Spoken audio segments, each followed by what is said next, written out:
बिस्मिल्लाहिर्रहमानिर्रहीम। रसूलुल्लाह सल्लल्लाहु अलैहि वआलिहि वसल्लम ने फरमाया, इससे हलाकत 7 चीज़ें हैं। हज़रत अबू हुरैरा रज़ी अल्लाह ताला अन्हो से रिवायत है कि नबी करीम सल्लल्लाहु अलैहि वआलिहि वसल्लम ने फरमाया, 7 ऐसी चीज़ों से बचो जो हलाक करने वाली हैं। सहाबा कराम ने अर्ज़ किया, या रसूलुल्लाह सल्लल्लाहु अलैहि वआलिहि वसल्लम, वो 7 चीज़ें कौन सी हैं? आप सल्लल्लाहु अलैहि वआलिहि वसल्लम ने फरमाया, अल्लाह के साथ किसी को शरीक करना, जादू करना, ऐसी जान को नाहक मार डालना जिसका मारना अल्लाह ताला ने हराम फरमा दिया हो, सूद खाना और यतीम का माल खाना और जंग के रोज़ पीठ दिखा कर भागना और बोली बाली यानी पाक दामन मुसलमान औरतों पर तोहमत लगाना।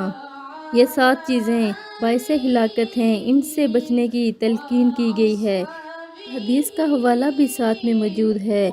अगर वीडियो अच्छी लगे तो लाइक, शेयर और सब्सक्राइब कर दें। जज़ाकल्लाह।